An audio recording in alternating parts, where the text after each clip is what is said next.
Entonces queremos saludar a los notarios que se encuentran hoy con nosotros, agradecerle al doctor Guillermo Triana nuevamente por su presencia, por colaborarnos siempre, por ayudarnos en esos temas que él domina y maneja también.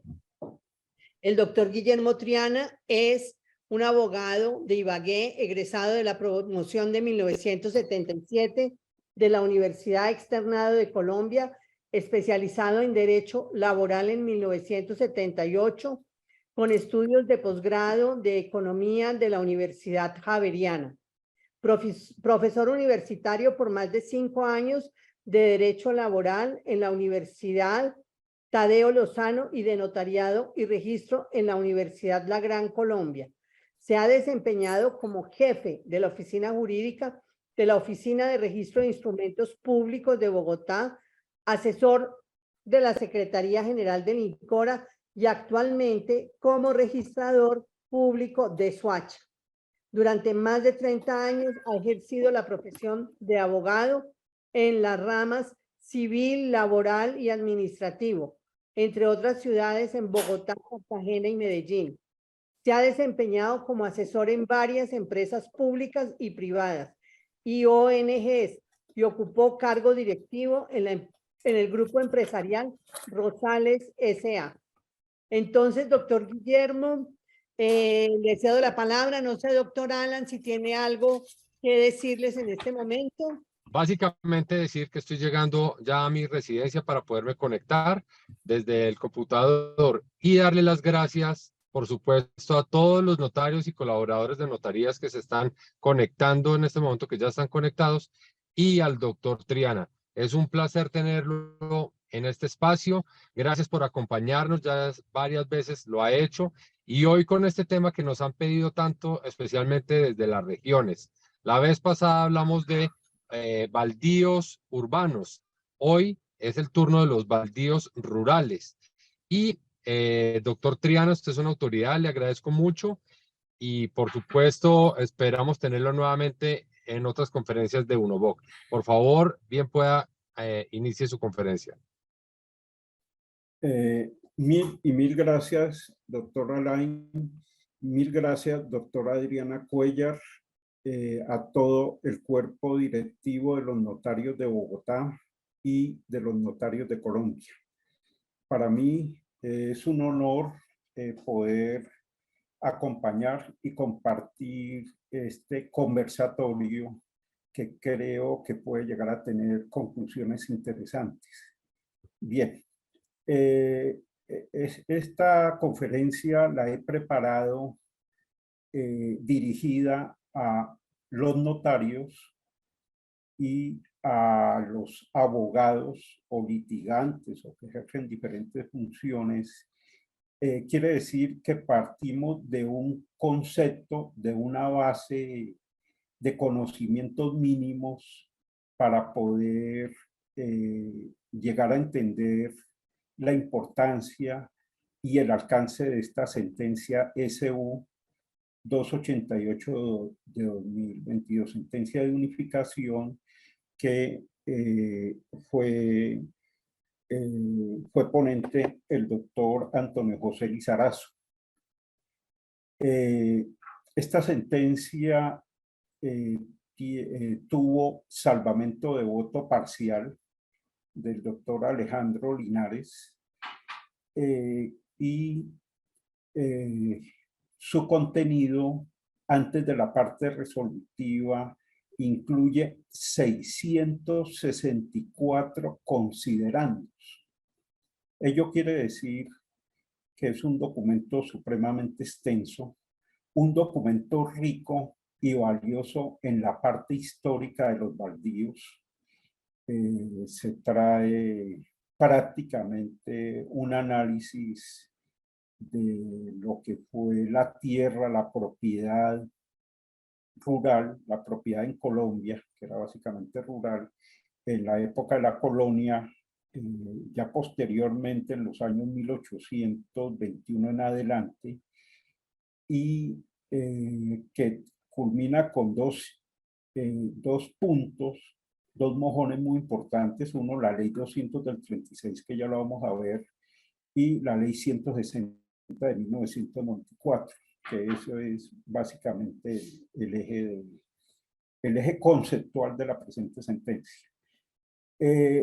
Esta sentencia se basa en dos pilares. Uno, la solicitud de revisión que hace la Agencia Nacional de Tierras, la ANT, de 11 acciones de tutela, y toma igualmente para revisar en revisión, en sede de revisión, dos solicitudes de revisión de dos particulares. Esos son los, llamémoslo así, los accionantes, los demandantes en tutela, y los accionados son básicamente jueces civiles o municipales, circuitos de pequeñas causas, etcétera, de los municipios de Boyacá, Santander, Casanare y Meta.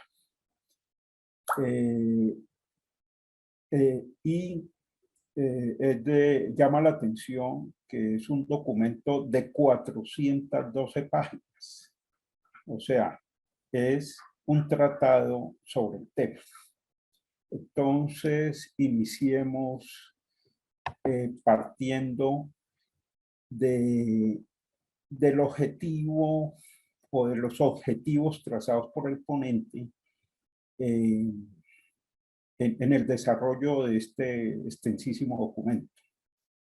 Un primer punto es el seguimiento del fallo T488 de 2014 sobre baldíos. De este fallo hicimos alguna referencia en conferencia anterior. Se refiere a una decisión, a una también revisión de una acción de tutela que el ponente fue el doctor Jorge Iván Palacio. Esta sentencia de 2014 no es de unificación, pero sentó bases y, llamémoslo así, generó ya una línea jurisprudencial sobre el tema de baldíos, como vamos a ver. Entonces, el primer punto fue hacerle seguimiento e igualmente dentro de los 5 años que nos contaba el ponente, el doctor Lizarazo, hubo audiencias para verificar el cumplimiento del fallo de la sentencia T488 de 2014. Igualmente, el otro objetivo de este fallo, como bien lo expresa el ponente en diferentes puntos, el doctor Lizarazo, es que contiene, o mejor, se hace la unificación de jurisprudencia sobre baldíos rurales. ¿Por qué razón? Porque se estaba presentando una serie de puntos de conflictos, de contradicciones, en dos grandes tendencias, una a partir de la ley 200 de 1936 y la otra interpretación defendida a capa y espada por la Agencia Nacional de Tierras, que es la aplicación de un artículo que es el eje también de este debate, artículo 65 de la ley 160 de 1994. Y por último, el otro objetivo de este fallo de unificación es el estudio y revisión, entonces, de 11 fallos de tutela que fue accionante, demandante de la Agencia Nacional de Tierras, y 2 de particulares sobre el alcance y la revisión de sentencias dictadas por jueces de la jurisdicción civil sobre procesos de pertenencia. Entonces, todo el estudio se enmarca tanto a la unificación, al seguimiento del cumplimiento de la sentencia de 2014 y a valorar los fallos de los jueces civiles sobre pertenencia, que, como lo vamos a ver, y es un adelanto, en un estudio que hizo la Universidad Nacional, el doctor Uprimi, de la fundación que él tiene, encontró un total de 26.789 sentencias de pertenencia ejecutoriadas que probablemente se hicieron sobre predios, que son presuntamente baldíos y por tanto imprescriptibles. Entonces es una cifra supremamente alta hablar de 26.789 sentencias de pertenencia, y eso corresponde a un área adjudicada en pertenencia por nuestros jueces de 1.200.000 hectáreas. Esto quiere decir que resultó mucha gente afectada, muchas familias, y finalmente el pronunciamiento sobre estos 13 fallos de tutela implica una línea, un comportamiento, como vamos a ver, que afecta en principio 26.789 fallos. Bien, entonces, toda la discusión de esta sentencia de unificación es la presunción de propiedad privada en predios rurales versus la presunción de terreno baldío.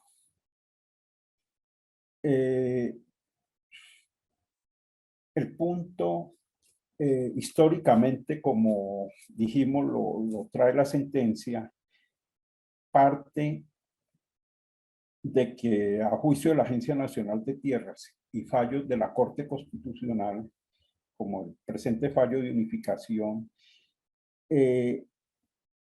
se incurrió en una violación del artículo 65 de la Ley 160 de 1994. ¿Por qué? Porque acepta la posibilidad de que son ocupantes y no poseedores las personas que ejercitan sus actos de explotación en terrenos baldíos. ¿Eso qué quiere decir? Que como los terrenos baldíos son imprescriptibles, no puede haber la calificación de posesión, de actos de posesión sobre dichos terrenos baldíos. La norma expresa, clara, particular y aplicable al caso concreto es el artículo 65, que dice que en terrenos baldíos no puede haber posesión, sino puede haber ocupantes. Ese es el eje y eso es lo básico de uno de los dos puntos de vista, del punto de vista atendido por la Agencia Nacional de Tierras, por muchos fallos de la Agencia Nacional de Tierras, correcto, de la Corte Constitucional, y que se complementa, que está en concordancia con el artículo 48 de la misma Ley 160, que establece que yo solo, única y exclusivamente puedo desvirtuar el carácter de terreno baldío rural, demostrando la existencia de un título originario del Estado.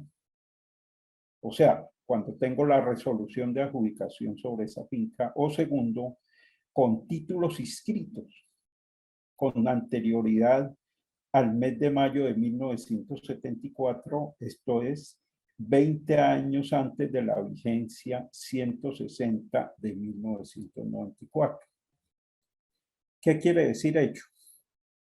Que todo, absolutamente toda nuestra agrariedad, todos nuestros terrenos rurales son baldíos.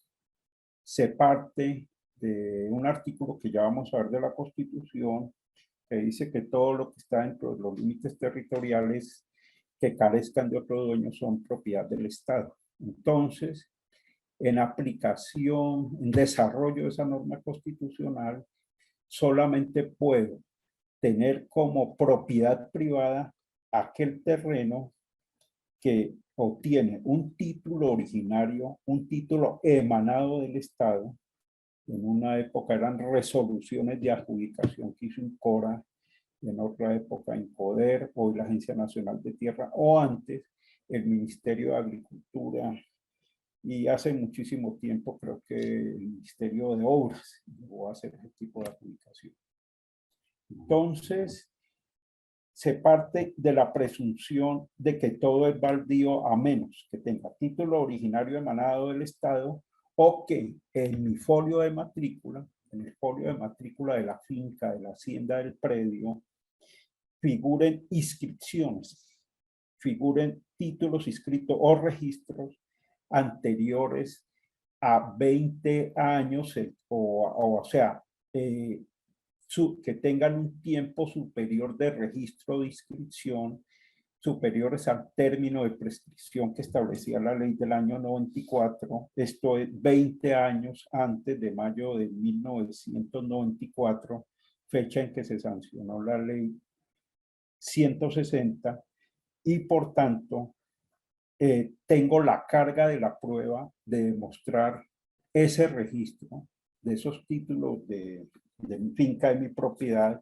son anteriores al mes de mayo de 1974. Para ya entrar en un poco en el análisis jurídico de este desarrollo, quiero que veamos algunas normas que son presupuesto tenidos por la Corte Constitucional para la presente sentencia de unificación. Uno, el primero que es fundamental para la Corte Constitucional es el artículo 63 de nuestra Constitución Política, que establece que los bienes de uso público, parques nacionales, tierras comunales de grupos étnicos, tierras de resguardo, patrimonio arqueológico de la nación y los demás bienes que determine la ley son, un estribillo que todos conocemos, inalienables, imprescriptibles e inembargables. Bien. El otro eje constitucional para este fallo de la Corte es el artículo 64 de la Constitución Política, que dice que es deber del Estado promover el acceso progresivo a la propiedad de la tierra de los trabajadores agrarios en forma individual o asociativa y a los servicios de educación tal, con el fin de mejorar el ingreso y calidad de vida de los campesinos. Entonces, indudablemente, todos concluimos que este sentido, esto armoniza con el Estado social de derecho, de eso sí no hay duda. Igualmente se cita conjuntamente el artículo 65 de nuestra Constitución Política, que la producción de alimentos gozará de la especial protección del Estado. Para tal se otorgará prioridad en el desarrollo integral de las actividades agrícolas, pecuarias, pesqueras, forestales, agroindustriales, así como también la construcción de obras de infraestructura física y adecuación de tierras. Bueno, el artículo 66 habla de tener también diligencia por parte del Estado en materia crediticia para el tema agropecuario, el tema del ciclo de las cosechas, de los precios y los riesgos inherentes como los seguros, seguros de tipo ambiental y las calamidades ambientales. Bueno, igualmente la Corte sustenta en dos normas, habla obviamente el artículo 58 sobre la propiedad privada como garantía, pero se refiere en el artículo 366 a que el bienestar general y el mejoramiento de la calidad de vida de la población son finalidades sociales del Estado. Será objetivo fundamental de su actividad la solución de las necesidades insatisfechas en salud, educación, saneamiento ambiental y agua potable. Esto como objetivo que debe perseguir cualquier autoridad en Colombia, sea judicial o sea administrativa. Y por último, quiero citar el artículo 102, que dice que el territorio con los bienes públicos que él forman parte pertenecen a la nación. Este es una norma general, un criterio general sobre la propiedad y de buena aplicación en el área agraria. Entonces, teniendo los artículos sobre imprescriptibilidad, inanejabilidad, inembargabilidad y el acceso progresivo a la propiedad de la tierra por parte de los trabajadores agrarios y los finales sociales es la base, el soporte de este fallo. Bien, ¿a qué va este tipo de cosas? Va a que primero vamos a analizar lo que es la presunción de propiedad privada en predios rurales. Ese es una parte, un sentido de la discusión. Y más adelante, acá a renglón seguido, miramos lo que es la presunción de baldíos. Entonces, decidí partir de lo que es la presunción de propiedad privada en predios rurales.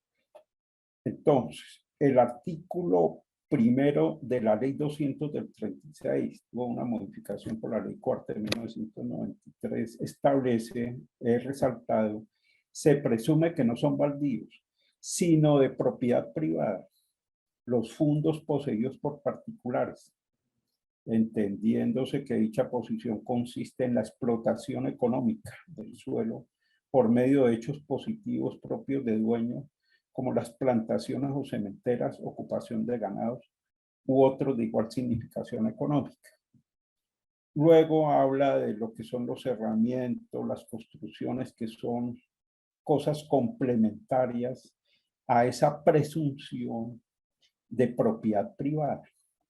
Entonces, los 26.900 fallos que estábamos hablando de nuestra jurisdicción civil, que declararon pertenencia en favor de personas, todos, absolutamente todos, se basaron en el artículo primero de la ley 200 del 36, porque allí se presume que es propiedad privada y no baldío todo fondo poseído, entendiendo dicha posesión, aquí no habla de ocupación, sino posesión consistente en explotación económica, y básicamente se habla de actividad agrícola o actividad ganadera. Y como hecho positivo de posesión están las construcciones y los herramientas. Ese es el eje de uno de los dos puntos de vista, que es la presunción privada a partir del artículo primero de la ley 200 del 36. Y segundo, el artículo segundo dice lo contrario, que dice que se presumen baldíos los predios rústicos no poseídos en la forma que se determina en el artículo anterior. Entonces, si realmente yo voy por una carretera hacia Puerto Gaitán y veo unas grandes extensiones de terreno que sí tienen pasto, pero que no tienen ni cerramiento, ni tienen nada, pues a ese tipo de terrenos sí le podemos aplicar el concepto de baldío, ¿sí? De acuerdo a la ley 236. Y el otro artículo importante de esto es que acreditan, el artículo tercero, acreditan propiedad privada sobre la respectiva extensión territorial y en consecuencia, en la presunción del artículo anterior, fuera del título originario expedido por el Estado, que no haya perdido su eficacia legal, los títulos inscritos otorgados con anterioridad a la presente ley, en que consten tradiciones de dominio por un lapso no menor del término que señalan las leyes para la prescripción extraordinaria. Entonces, ¿qué quiere decir? Que el artículo 48 que vimos ahora, que dice que se acredita propiedad privada con tener un título originario del Estado, o segundo, títulos inscritos con anterioridad al término de prescripción de la presente ley, regía a partir de la ley 200, como lo viste este artículo tercero que está en pantalla. ¿Eso qué quiere decir? Que yo tenía que acreditar propiedad privada rural de mi finca, de mi hacienda, al mes de abril de 1917. Sí, y sobre eso hubo miles y miles de pronunciamientos que hizo INCODER, y que fueron ratificados por el Consejo de Estado, porque eran expedientes sometidos a nulidad, a restablecimiento del derecho, etcétera. Fallos del Consejo de Estado a propósito que no entró a considerar ni a tener en cuenta este fallo que estamos viendo, esta sentencia de unificación de la Corte Constitucional. Y es infinidad la cantidad de fallos por la revisión en cabeza del Consejo de Estado como autoridad máxima judicial en el tema administrativo. Entonces, ¿qué fue lo que se dijo? Que usted antes, en vigencia de la ley 200, usted tenía que acreditar títulos inscritos al mes de abril de 1917. Esto es 20 años antes de la vigencia de la ley 200 del 36. A eso también se unió un decreto reglamentario 059 de 1938 que precisó muy bien esa fecha. ¿Qué es lo que hace y cuál es la validez de la reforma de la ley 160 de 1994? Esta ley se hace en desarrollo del nuevo ordenamiento constitucional a partir de la ley, a partir de la Constitución de 1991, pero hace una cosa muy curiosa. Esos 20 años ya no se van a contar a partir de abril de 1937, 20 años hacia atrás, o sea, abril de 1917, para demostrar propiedad privada en un proceso de clarificación ante el CODERO, ante la Agencia Nacional de Tierras, sino que ya bajó al mes de mayo de 1974. Entonces ya entra, llamémoslo así, a una carga de la prueba que tiene el particular, que tiene el propietario, ya no tiene que entrar a demostrar un título a 1917, donde la titulación tenía todos los vicios del mundo, como vamos a hacer referencia ahora, y se bajó al mes de mayo de 1974. Entonces, si un alumno en clase de bienes o en clase de notariado le pregunta a ustedes que por qué, cuál es la razón de ser de la ley 160 de 1994, es muy sencilla. Es acortar la prueba, es bajarle a la forma de acreditar títulos inscritos, que ya no va a ser a 1917. Eso era una barbaridad, eso era algo supremamente difícil. Así hubo expedientes que conocí críticos, expedientes donde la gente perdió frente al Estado, porque nunca pudo acreditar, pues de pronto títulos a 1945, o pudo encontrar títulos de antiguo sistema de registro a 1920, pero como no llegó anteriores a 1917, entonces se fregó y le declararon como terreno baldío a partir de esa presunción. Bien, entonces lo que hizo la ley 160 fue bajar ese estudio, ese antecedente a mayo de 1974. Bien, eso en cuanto a la forma de acreditar propiedad privada. Bueno, aquí viene otra parte de la misma norma y sobre ello, entonces, afirmo lo siguiente.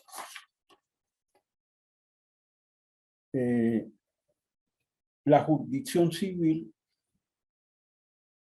es, bueno, entonces, emite muchísimos fallos, como ya dijimos, a partir de la presunción de propiedad privada señalada en el artículo 1 de la ley 200 de 1936, título vigente en la mayoría de los predios rurales que se presumen que los tienen son adquirentes de buena fe. Y el otro punto jurídico muy importante es el punto de la carga de la prueba. Entonces, al afirmar que yo le tengo que demostrar al Estado que la finca sí tiene títulos anteriores a 1974 o que tuvo títulos anteriores a 1917, inscritos y válidos, entonces tenía un tema que parte de un fallo de 1926 que todos hemos oído hablar de la prueba diabólica. La prueba diabólica es finalmente el tema de quién tiene la carga de la prueba. Si el Estado de demostrarle a usted, demostrarle a uno que eso es propiedad privada, o si es el particular que tiene pero que es propiedad pública, que es baldío, es una carga que tendría que hacer el Estado, pero como se invirtió el tema, entonces le corresponde al particular demostrarle al Estado, el particular tiene la carga de la prueba de demostrarle al Estado que es propiedad privada porque o tiene título originario del Estado o tiene títulos anteriores a 1974, por un caso. Entonces, por eso agregó aquí en la presentación que como consecuencia de la aplicación de la Ley 200 del 36, la carga probatoria para el demandante o prescribiente en los procesos de pertenencia se limitaba a probar hechos positivos con ánimo de señor y dueño en su calidad de poseedor, siguiendo las normas de posesión sobre el Código Civil, pero básicamente lo que tiene que demostrar de conformidad con la Ley 200 del 36 es el hecho, es la explotación económica. Es que ya no es ni ocupante ni poseedor, como lo dice el magistrado Linares, es un explotador, ¿sí? Para superar la discusión del artículo 65 de la Ley 160 de 1994, de que no es poseedor sino ocupante. Entonces, con la Ley 200 del 36, cualquiera de los abogados que llevan procesos de pertenencia y cualquiera de los abogados que en este momento tienen dificultades en que les admitan sus demandas de pertenencia, era en probar los hechos positivos, los hechos de la explotación económica y punto. Mientras que ya con el otro criterio, que ya vamos a ver, sobre la ley 200, sobre la ley 160 de 1994, específicamente el artículo 65, que acabó la posesión y los dejó como ocupantes, ya la carga ya todo se presume que es baldío y ya no propiedad privada. Ese es el eje y ese es el centro de la discusión de la sentencia que estamos viendo de unificación. Bien. Entonces, en otros términos, la prueba se reducía a la antigüedad de los cultivos o ganadería y en forma accesoria, construcciones cerca, pago de impuestos. Según reseña histórica muy interesante contenida en la sentencia SU 288 de 2022, en 1853, por ejemplo, se hace referencia a una norma en la cual se permitía la venta de baldíos. O sea, no solo que fueran o no prescriptibles, sino que se permitía la venta de baldíos para que le entrara plata al Estado, para financiar las cientos de guerras que hubo durante el siglo XIX, por ejemplo. Existió la ley 70 de 1866 que habló de la prescripción a 25 años, leyes 61 del 74 que permitían la prescripción de bienes baldíos, 48 de 1882 fue muy importante. Esa alcanzó a salir dentro del Estado liberal de acuerdo al momento histórico. Y posteriormente la ley 71 del 17 tal, y un antecedente muy importante es la ley 34 de 1936, que es el antecedente cercano al mismo texto de la ley 200 del 36, que establece como presunción. Prácticamente la ley 34 de 1936 dice que se presume que es propietario quien ejerza la propiedad, quien ejerza, perdón, la explotación económica de un predio rural o por ganado o por explotación agrícola. Entonces, y que finalmente la que cerró ese ciclo y ese criterio fue la ley 236. Bueno, entonces, eso es básicamente lo que es la propiedad privada en terrenos rurales. Entonces vamos a ver la presunción de baldío conforme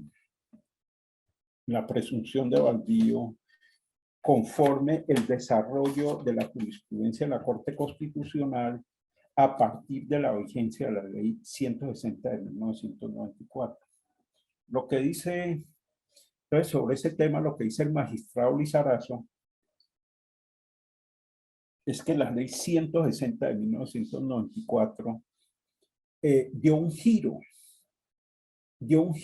y a pesar de que dejó vigente, y hoy está vigente el artículo primero, el artículo tercero de la ley 200 de 1936, perdió aplicabilidad en la aplicación del artículo 65 que volvió a todos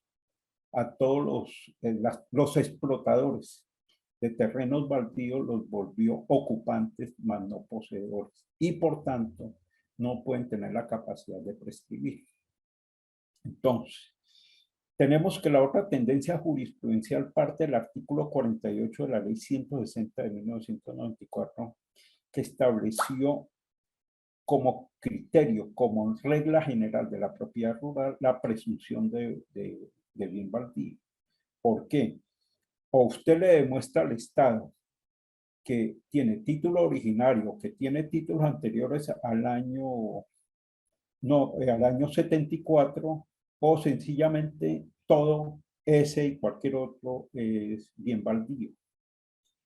Entonces, quitó, y esa fue la discusión con los jueces civiles que dictaron infinidad de fallos ya a partir de la ley 200 del 36, los 26.000 fallos que vimos, que no se podía hacer porque estaba vigente tanto el artículo 48, la ley 160, como el artículo 65, que le daba el carácter de ocupante, más no de poseedor.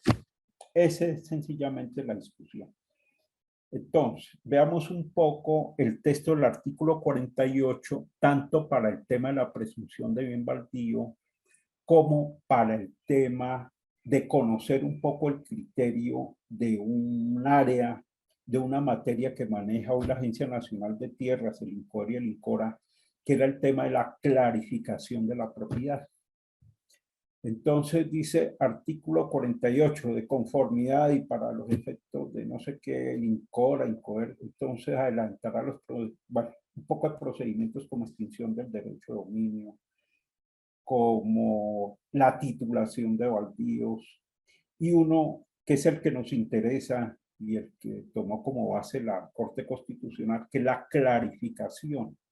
Uno, clarificación de la situación de las tierras desde el punto de vista de la propiedad, con el fin de determinar si han salido o no del dominio del Estado. A partir de la vigencia de la presente ley, para acreditar propiedad privada sobre la respectiva extensión territorial se requiere, como prueba, el título originario expedido por el Estado que no haya perdido su eficacia legal, o los títulos debidamente inscritos otorgados con anterioridad a la vigencia de esta ley en que consten tradiciones de dominio por un lapso no menor del término que señalan las leyes para la prescripción extraordinaria. En ese momento, 20 años. Entonces, ya habíamos visto prácticamente esta misma norma, pero este es el eje de que todo es baldío a menos que se demuestre lo contrario. O sea, la carga de la prueba queda en cabeza del propietario, del particular, y muy grave que quede en cabeza del campesino que necesita esa propiedad para poder desarrollarse como una unidad de explotación económica. Y luego agrega el artículo 48, lo dispuesto en el inciso anterior sobre la prueba de la propiedad privada por medio de títulos debidamente inscritos con anterioridad a la presente ley no es aplicable respecto de terrenos no adjudicables o que estén reservados o destinados a cualquier servicio o uso público. Segundo, delimitar las tierras de propiedad de la nación con los particulares y determinar cuando hay indebida ocupación de terrenos baldíos, y sobre eso tiene una serie de facultades para recuperación. Entonces, sobre esto yo quiero ahondar en una parte práctica de mi experiencia en registro que quiero transmitir y poner aquí sobre la mesa.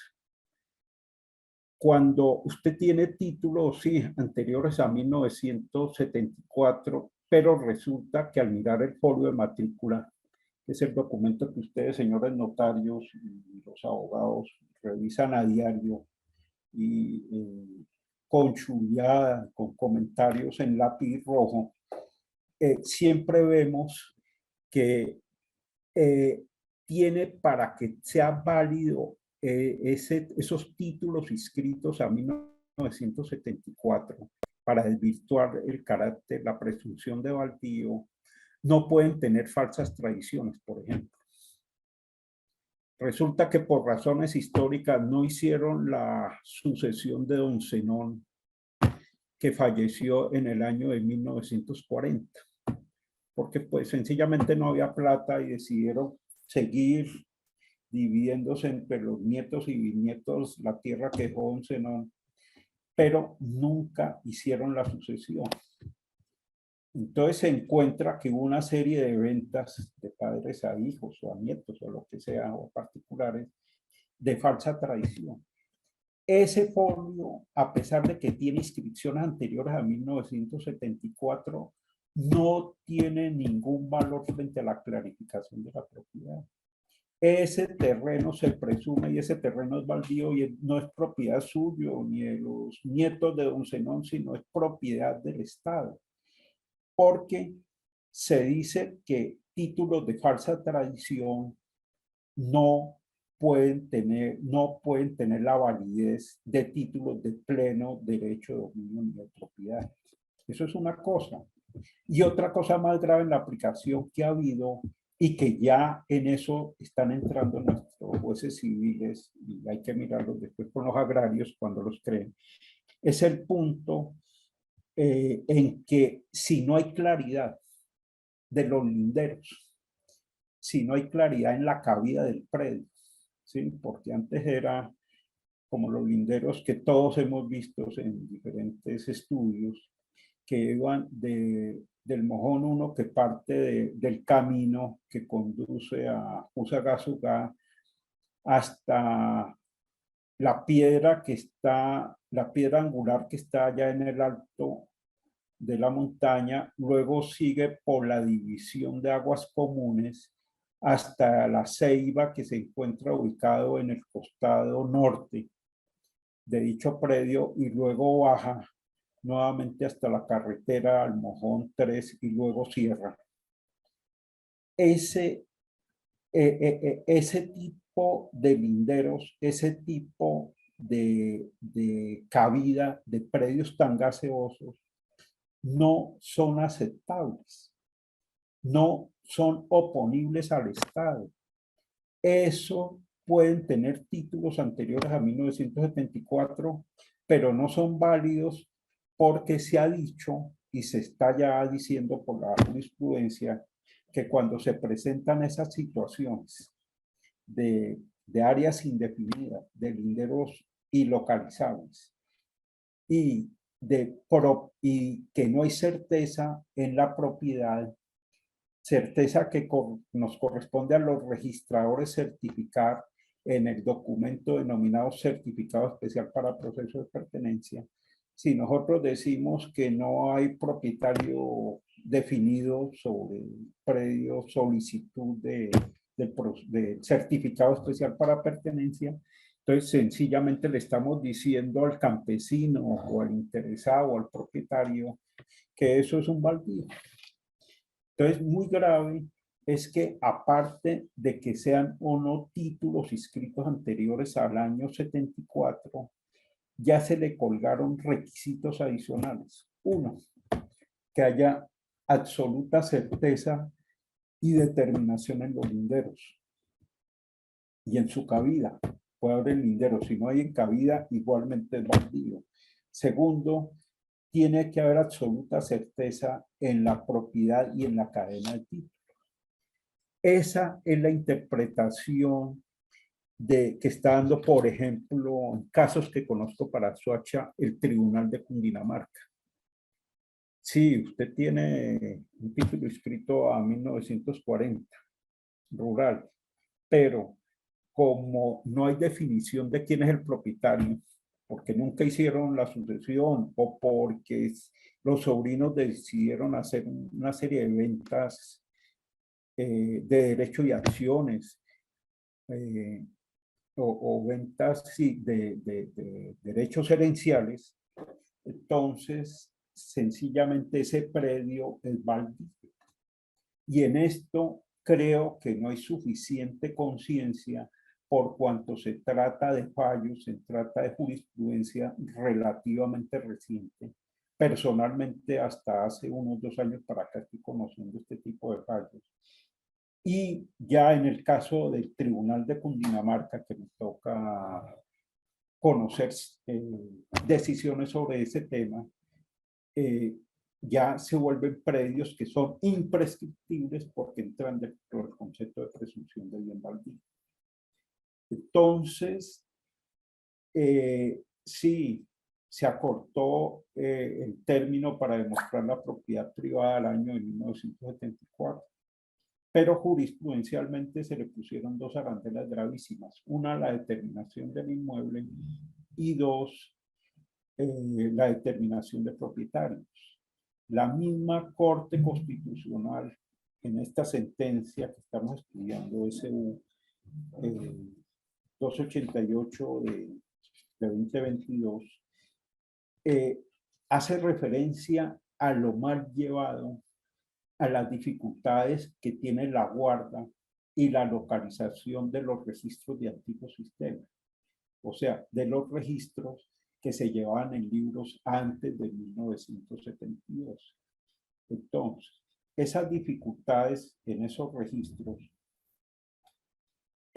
por daño en los mismos libros, por deterioro, por humedad, por incendios, como en el caso de la isla de San Andrés. Entonces, la isla de San Andrés, no solo por su presunción de ser isla, sino porque desapareció todos sus antecedentes registrales y notariales, entonces sencillamente es un bien baldío. Así hubiera sido predios adjudicados o adquiridos desde la época del pirata Morgan en ocasión de situaciones derivadas de títulos también validados en 1821 por ser adjudicaciones de la corona española. Entonces,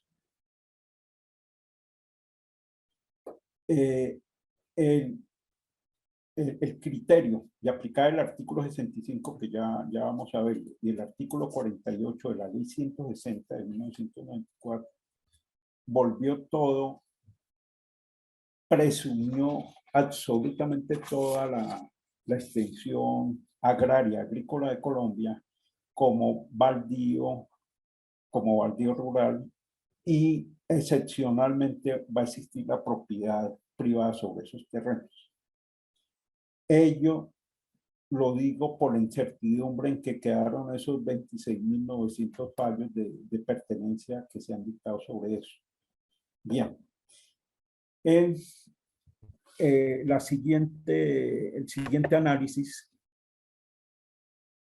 corresponde a la presunción, o sea, a otro elemento que estábamos hablando, el artículo 65 de la ley 160, que acepta sobre baldío la ocupación más no la posesión, lo que se convirtió en una interpretación liderada por la Agencia Nacional de Tierras, en donde no es posible desde ningún punto de vista la prescripción de terrenos baldíos, siendo por tanto los fallos de la jurisdicción civil sobre pertenencias dictados sobre terrenos sin antecedentes registrales como fallos ilegales, y rechazando por tanto la presunción de dichos inmuebles como de propiedad privada, que corresponde a un punto de vista que hoy, de todas maneras, muchos jueces civiles y muchos abogados litigantes en estos temas siguen insistiendo que está vigente y que tiene que aplicarse los criterios y los requisitos del artículo 1 de la ley 200 de 1936. Por eso es que luego agrego que una primera consecuencia de este punto de vista al no aceptar la aplicación de la Ley 200 de 1936 con este criterio de presunción de baldío, donde la carga de la prueba es doble. Una, para desvirtuar la calidad de baldío que le corresponde al prescribente de la pertenencia, esto es al campesino, y la otra, tener que demostrar los actos de señorío, de dueño, de explotador o de poseedor, como criterio posterior en la aplicación a la ley 160 de 1994, quiere decir que se ha invertido la carga de la prueba y que antes le correspondía al Estado y ahora le corresponde al campesino en particular. Entonces, este criterio de unificación jurisprudencial, que es el eje de la sentencia de SEUS 88, tiene reiteración de jurisprudencia que ha derogado, que quitó la aplicación de la presunción de propiedad privada, que se refieren los artículos 1 y 3 de la ley 200 del 36, al indicar que no es posible la existencia de presunción de propiedad privada sobre terrenos baldíos o sin título debidamente inscrito.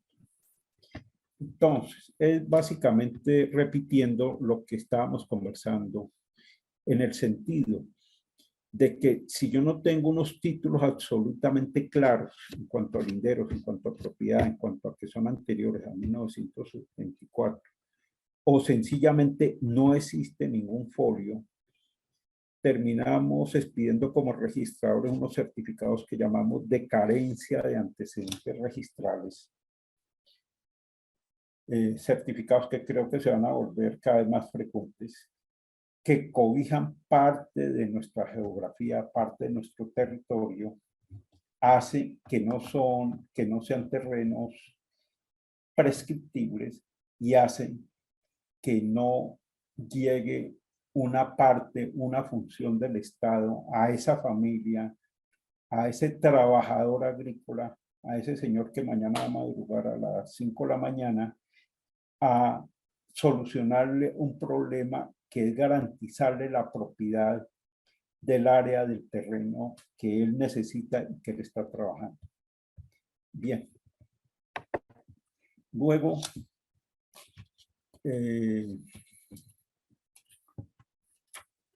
entonces, ya como una conclusión de esto que estamos hablando, entonces llegamos al punto de cómo acreditar la propiedad privada en terrenos rurales. Entonces, ya dijimos que de acuerdo al artículo 48 de la ley 160, parte de títulos originarios provenientes del Estado. De esos títulos originarios provenientes del Estado, hay algo que muchos de ustedes conocen, es una ley, ya esa ley hace referencia a esta sentencia de unificación del doctor Lizarazo, que es una ley dictada por el Congreso, creo que de Ocaña en 1821, o por el Congreso de la República en la época del Libertador, en donde se habilita y se le da validez a los títulos otorgados por la corona. ¿Ello qué quiere decir? Que muchas partes de la isla de Monpós que conozco, muchos territorios en el sector de Cartagena, donde tuve conocimiento cercano de algunas adjudicaciones en Sucre, en Córdoba, en varias islas, hubo adjudicaciones de la corona, o sea, adjudicaciones antes de 1821, fueron habilitados como títulos válidos y denominados oponibles al Estado. Entonces, esta controversia tiene importancia en la medida en que pueda llegar a afectar terrenos de playa o de bajamar, por ejemplo, sabanas comunales que conocen muchos de los notarios y registradores que en este momento están escuchando, porque sí son documentos oponibles al Estado, porque provienen de un Estado, así estuviera en cabeza de un mandatario español, y son títulos que la Corte Suprema de Justicia y el Consejo de Estado mucho le han dado validez porque fueron habilitados por una ley de noviembre de 1821. Entonces, dentro del primer punto que estamos mirando, acreditar título originario proveniente del Estado, artículo 48, está no solo la resolución de adjudicación del Ministerio de Agricultura o de la gobernación del Magdalena o de Bolívar, sino está igualmente los títulos anteriores a 1821 provenientes de la corona española. Dentro de estos títulos originarios hay una referencia histórica muy interesante, y esto es simplemente un paréntesis, es que en el siglo XIX, un siglo que fue rico en muchísimas guerras civiles, el Estado, el gobierno de turno, le pagaba a sus generales, le pagaba a sus héroes de guerra, muchos casos, como no había dinero, ni había de qué otra forma, les pagaba con tierra. Entonces, hoy encontramos muchas adjudicaciones de terrenos importantes, valiosos, en casos cercanos a Bogotá, por ejemplo, que fueron adjudicaciones dados por merced de guerra. Estos son títulos plenamente valiosos y que se enmarcan dentro de los títulos originarios. Ello quiere decir que tanto los títulos coloniales como los títulos del siglo XIX provenientes del Estado ayudaron a construir un esquema de propiedad todavía vigente, válido obviamente, en Colombia, pero que conformó una clase que fue rica en propiedad y que los sociólogos en algunas ocasiones han tratado de tocar eso como un elemento de poder que efectivamente existió durante eso, ni mucho menos como elemento negativo. Bien. El segundo punto es acreditar títulos inscritos con anterioridad al mes de mayo, estaba diciendo es al mes de agosto de 1974, que ya los vimos con todo el problema de linderos, de propiedad que está siendo cuestionado permanentemente ya por nuestros jueces. Y tercero, demostrar actos de explotación económica con cultivo, ganado, construcción y mejoras para obtener declaración de pertenencia con base en la ley primera de la ley 200 del 36. Entonces,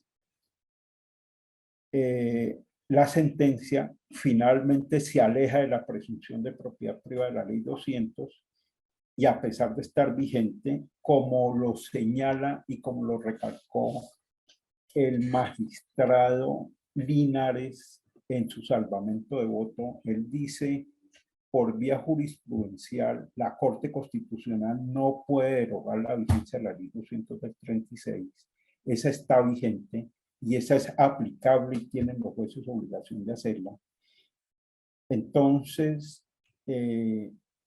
la regla general consistente en la presunción de baldío todo terreno inculto real y rural se ratifican los procesos de pertenencia que no tienen aportada la prueba de dicha propiedad conforme al artículo 48 de la ley 160 y por tanto el certificado especial para proceso de pertenencia, el certificado de tradición ordinario que expiden las oficinas de registro deben tener determinación y precisión del titular de derecho de dominio, determinación del área y linderos o título originario del Estado, pues de lo contrario se presume baldío así tenga una titulación antigua. Entonces, este es el resumen de lo que estoy hablando del fondo de esta sentencia.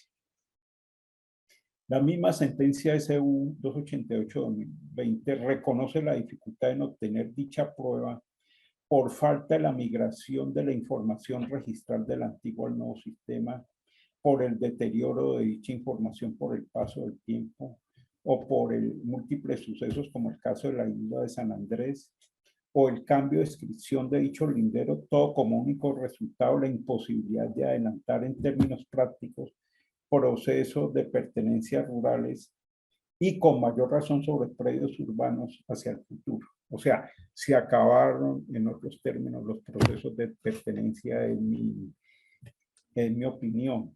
Y más con un punto práctico que muy probablemente los notarios que están presentes y los abogados han conocido, es que en este momento se está exigiendo para todo, a partir de 2012, por ejemplo, sistema métrico decimal. Entonces, como trabajador rural, voy a prescribir la parcela que tengo desde hace 15 años, 20 años, pero resulta, inclusive, puedo encontrar que eso era de un fulano de tal que me prometió en venta, que después se fue a vivir a Nueva York y que nunca me hizo la escritura y que no sé qué. Resulta que como tiene linderos tan antiguos, el juez civil va a exigir que estén actualizados, que estén en sistema métrico, que estén con mojones ciertos, linderos determinados y un área precisa. Pero como él no es el dueño, ni la autoridad catastral, ni nosotros los registradores, le vamos a autorizar para hacer eso. Entonces, igualmente a ese particular, a ese campesino interesado en esa pertenencia, se le da otro obstáculo, otra dificultad adicional para prescribir. Es que él no puede tocar los títulos de su contraparte, llamémoslo así. Los títulos sobre los cuales va a prescribir, él no los puede tocar. Entonces, si esos títulos por razones históricas están mal hechos, no son coherentes, no son consistentes, entonces sencillamente se volvió otro terreno imprescriptible. Eso fruto de la experiencia que tengo como registrador. Bueno, ahora pasamos, ya avanzando en este tema, a las conclusiones de la sentencia SU 288, pero antes de ya entrar a mirar estas conclusiones, sí quiero contarles que, aparte de esta explicación de la sentencia, quiero hacer unos comentarios, quiero por lo menos plantear una serie de dudas de lo que quedó esta sentencia de integración. Entonces, veamos primero la sentencia, las conclusiones de la sentencia SU 288 de 2022.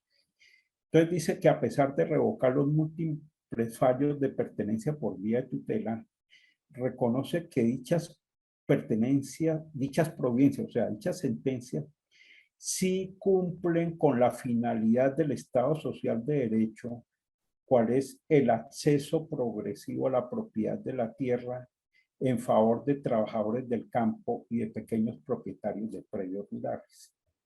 ¿Qué quiere decir ello? Que al fin y al cabo el juez, cuando aceptó la prescripción adquisitiva del dominio, lo hizo en cumplimiento del artículo 64 de la Constitución que vimos, que es una misión, un objetivo del Estado Social de Derecho, es facilitar el acceso progresivo a la propiedad de la tierra por parte de. Entonces, finalmente la Corte sí reconoce que los jueces sí están cumpliendo el artículo 64. El Estado sí está cumpliendo una misión,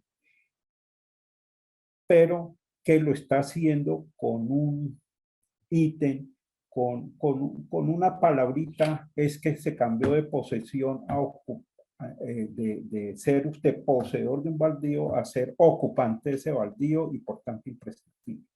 Sin embargo, en la parte resolutiva revoca los fallos de pertenencia y ordena a la Agencia Nacional de Tierra adjudicar en un plazo máximo de 3 meses dichas parcelas a sus ocupantes, teniendo dos criterios que son absolutamente válidos.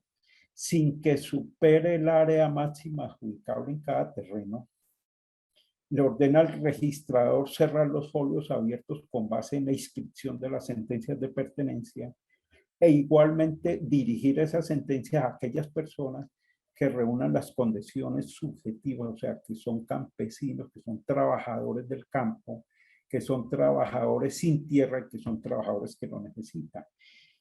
Eso está muy bien y eso lo tiene que hacer la Agencia Nacional de Tierras. Ya vamos a ver, a desarrollar este punto. Vamos a ver otros, ya volvemos sobre esto. Por último, toda formalización de la propiedad rural derivada de la interpretación anterior debe hacerse por adjudicación de bien baldío a través de la entidad delegada para ello, hoy es la Agencia Nacional de Tierra. Y dicta instrucciones para que los jueces, o sea, para hacerle seguimiento y para exigir que los jueces conserven esta línea jurisprudencial. Sin embargo, sobre estas conclusiones y sobre este criterio jurisprudencial, quiero hacer varios comentarios, tanto aquí como en la siguiente página y lo siguiente. En la misma sentencia SU 288-2022 se concluye que el incumplimiento del acuerdo de paz y de crear una reforma agraria integral y de haber establecido en dicho acuerdo una cifra de titular, de formalizar 7 millones de hectáreas para el año 2026 es absolutamente imposible de cumplir.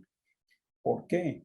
Creo que a diciembre de 2021 llevaban de estas 7 millones de hectáreas que se van a cumplir y que el actual presidente prometió hacerlo al final de su mandato en 3 millones, iba apenas en una cosa que llama el 0,3% de una cosa que es el fondo de tierras. De eso lo explico más adelante en el último renglón, en el último párrafo de esta página de presentación, dice en el considerando número 568, página 217, se señala que frente a la ejecución de las adjudicaciones derivadas del fondo de tierras que formalizan la pequeña y mediana propiedad sobre 3 millones de hectáreas, solo se ha dado cumplimiento a un 0,3% de dicha meta. ¿Qué quiere decir? Que eso no está funcionando. En la práctica, como decía el magistrado Linares, el que salvó el voto, el campesino, en vez de venir a Bogotá a arrancar los papeles para que le adjudiquen su parcela como baldío y esperar 3 o 4 o 5 años, quién sabe cuánto, pues ¿qué hace? Acude ante la autoridad judicial, ante alguien que tiene credibilidad y tiene validez en la región para pedirle que le den título sobre eso. Y esas son la cantidad de sentencias de pertenencia y esa es la práctica y esa es la razón. O sea, las cifras de pleitos pendientes, de expedientes en la Agencia Nacional de Tierra, es lo que hacen que en la práctica el ciudadano, el campesino, acuda al juez para que le declare pertenencia y no tener que esperar 5 años a que la Agencia Nacional de Tierras cumpla su misión. El magistrado Linares decía una cosa en el salvamento de voto y en opinión de él muy interesante. La Agencia Nacional de Tierras, en vez de cumplir su misión de extinguir la propiedad, que es una facultad que tiene la Agencia Nacional de Tierras, de la adquisición de predios con destino a la reforma agraria, a dotar de tierra que la está trabajando, en vez de dar los títulos, se dedicó fue a quitarle a los jueces, a cuestionar a través de una cosa que no se ha debido hacer, como la acción de tutela, para quitarle a los jueces la capacidad de seguir dando en pertenencia a dichos terrenos. Entonces, en la teoría está bien. Los terrenos baldíos no son objeto de posesión, sino de ocupación y por tanto imprescriptibles. Ok, ese criterio, llamémoslo así, dejémoslo como válido. Pero el problema es que la única entidad que está facultada para adjudicar, para titular, para formalidad, predios rurales, es la Agencia Nacional de Tierra, que por razones presupuestales, que por razones operativas y administrativas no está cumpliendo su función. En la misma sentencia esta SU 288 venía un informe y se cree que dentro de poco tiempo van a llegar a quedar pendientes de decisión 40.000 expedientes para clarificar la propiedad en todo el país. Entonces, no, administrativamente no están funcionando las cosas. Administrativamente, el INCORA sigue, el INCORA, INCODER y la Agencia Nacional de Tierra sigue siendo un ente dedicado a sabotear el tema de la reforma agraria. No está cumpliendo. Por ejemplo, en el fallo que vimos inicialmente de 2014, del magistrado Jorge Iván Palacio, se le ordenó a la Agencia Nacional de Tierras, pero de inmediato, tener el inventario general de bienes baldíos, conforme a la sentencia 228 de 2014. Usted tiene que tener el inventario de cuáles son los baldíos en Colombia. Es tanto el fracaso del cumplimiento de esa meta que ya en esta sentencia SU 288 de 2022 del magistrado Lizarazo, ya no se le pidió eso a la Agencia Nacional de Tierras. Ya ese punto lo estuve buscando y no se incluyó como una meta, como un deber de la Agencia Nacional de Tierras. Entonces, el problema de estas prescripciones, el problema es que la entidad encargada de la adjudicación no lo está haciendo. Y sobre eso ya quiero hacer dos comentarios de mi experiencia profesional en el tema de baldíos. Entonces, veamos uno. Como conclusión, como comentario a esta sentencia de unificación, quiero dejar unos 2 o 3 punticos de controversia. Uno, es que un participante en una audiencia de seguimiento, como figura en la página 300, hace una propuesta que me pareció novedosa e importante. Solicitó ampliar las facultades para titular bienes rurales baldíos o de propiedad privada a los jueces civiles dentro de un proceso verbal sumario cuando la pertenencia no le sea viable. Hasta ahí figura en el texto, en un antecedente de la sentencia. A mí me parece esta una magnífica propuesta. ¿Por qué? Porque es que los jueces civiles municipales del circuito, etcétera, hay en todos los municipios, en todas las veredas de este país. Son autoridades que tienen para sí, para su operación, peritos. Tienen topógrafos, tienen ingenieros, pueden tener agrólogos, pueden tener agrónomos, veterinarios, etcétera. Entonces, ellos siguen siendo el aparato que le llega al ciudadano, que le llega al campesino pobre del Bichada, que le llega al campesino pobre del Baupés, que le llega a la comunidad indígena donde necesita que se le adjudiquen comunitaria o individualmente sus títulos. ¿Qué es lo que hay que hacer? A los jueces hay que darles, ampliar estas facultades y exigirle la aplicación de la UAF, de la Unidad Agrícola Familiar, en cada región, porque todas son diferentes. Y en eso sigue mandando el criterio de la Junta Directiva de la Agencia Nacional de Tierra, establecer cuál es la unidad agrícola familiar en cada municipio, en cada vereda, en cada región, en cada departamento. O sea, es diferente en la costa que aquí en la sabana, pues. Pero que esa función de adjudicación, por favor, la hagan los jueces. Tienen el aparato, tienen el conocimiento. Yo estoy seguro que la totalidad de los jueces que han dictado sentencias de pertenencia, si les facultan titularle el baldío dentro de los criterios de máxima área adjudicable, del aspecto que llaman subjetivo, de que sea el campesino pobre, sin tierra, que necesita, con tierra insuficiente, etcétera, el juez lo va a hacer y el juez va a solucionar a nombre del Estado una necesidad de un particular. Bien, ese es un punto. El otro, que sí es una controversia conceptual, gramatical, pero tiene su fondo, es que ya vimos que el artículo 63 habla de que los terrenos son inalienables, imprescriptibles e inembargables, ¿correcto? ¿Qué terrenos? Todos los terrenos de uso público, como lo define el artículo 63 de nuestra Constitución Política, y entre ellos están los baldíos.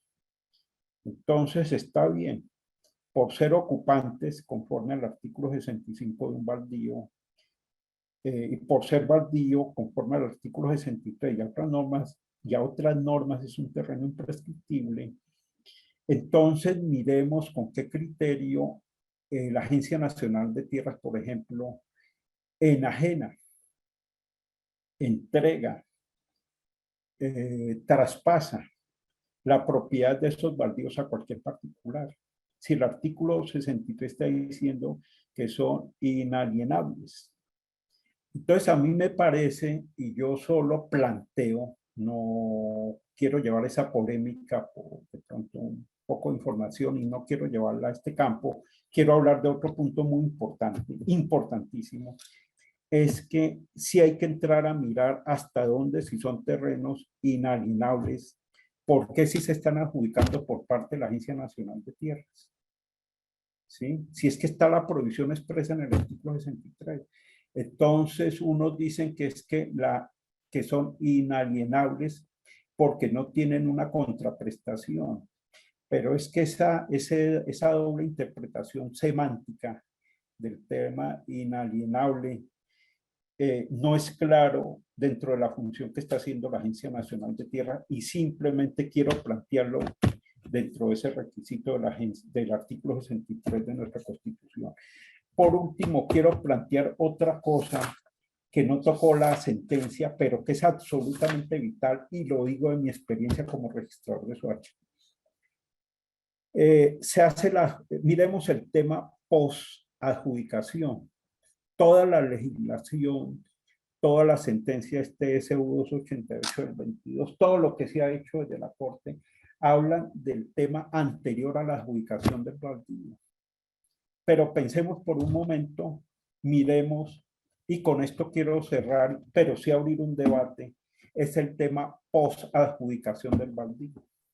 Entonces, ese terreno al día siguiente que se lo adjudican a don José, ese terreno lo puede vender don José. ¿No será que se presta para una acumulación indebida de la tierra, para superar las unidades agrícolas familiares, la posibilidad de enajenación por parte de ese campesino pobre que ya no lo va a coger para él seguir sembrando alberja ni sembrando frijol, sino lo va a coger es para enajenárselo a fulano de tal y para venirse aquí a nuestras ciudades a desarrollar otro tipo de actividad?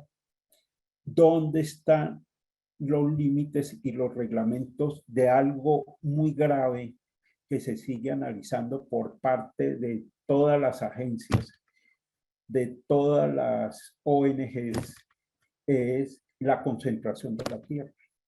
¿Por qué? Sí se están adjudicando dentro de estos criterios. La misma Universidad Nacional hace los estudios de que no hay exceso en la adjudicación de baldíos ni en las prescripciones sobre baldíos firmadas por los jueces.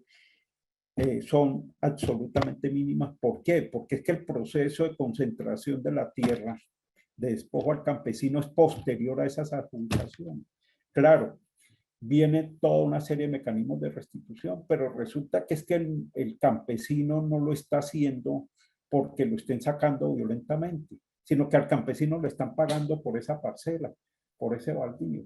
Entonces, no veo claro el tema de las condiciones resolutorias, de los límites posteriores a las adjudicaciones, los reglamentos. Sí, no se puede adjudicar más de 2 hectáreas en el municipio de Guayabetal, ok, pero ¿qué pasa el otro día que a usted le adjudican ese terreno?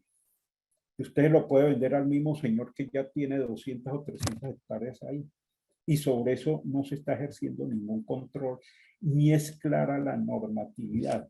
Entonces, lo que yo pido que se abra como foro es el tema de las el tema de la propiedad derivada de los baldíos. Y concluyo con un caso, con una experiencia de Soacha que creo que es importante para cerrar esta presentación.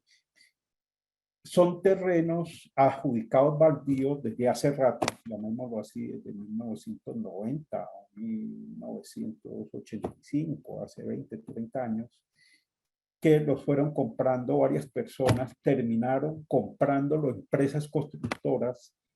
El POT de Soacha los volvió predios urbanos y hoy son la base de proyectos de vivienda.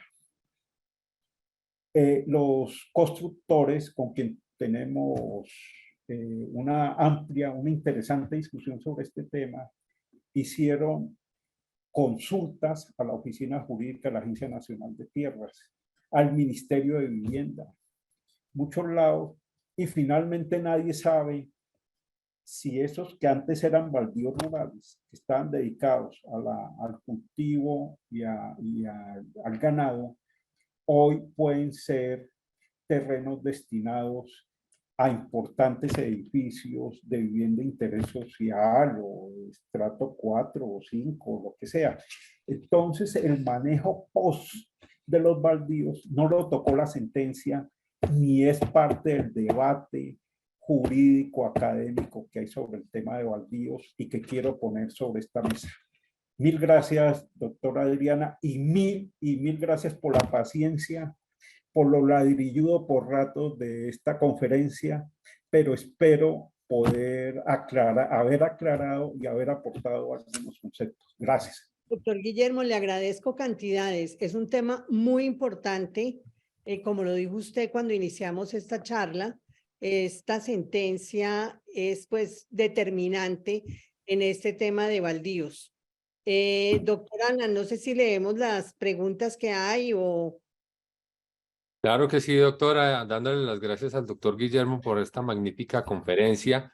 Muy actual esa sentencia y nada ladrilluda, muy interesante. Me iba preocupando es cuando usted decía, quiero abrir el debate. Y yo decía, no, por favor, no vaya a abrir mucho el debate, porque aquí nos podemos quedar toda la noche. Pero fabulosa su conferencia y voy a empezar a leer las preguntas, comentarios que han hecho los notarios a través del chat. Primero decirle al doctor Roberto José López que vamos a pedirle a usted si podemos compartir la presentación. En todo caso, recuerden que estas conferencias se suben al canal nuestro de YouTube y allí está no solamente la presentación, sino la exposición del conferencista. Al doctor Juan Carlos Giraldo, bueno, aquí saludando desde Filadelfia, Caldas. Aleida Oviedo Arbeláez pregunta, ¿el INCODER adjudicó un predio como baldío? No sé, doctor, si usted está también leyendo las preguntas o para yo decirle acá. El INCODER adjudicó un predio como baldío que tenía título de pleno dominio a favor de un particular para el año 74 y este propietario tuvo conocimiento pasados muchos años de esta adjudicación irregular.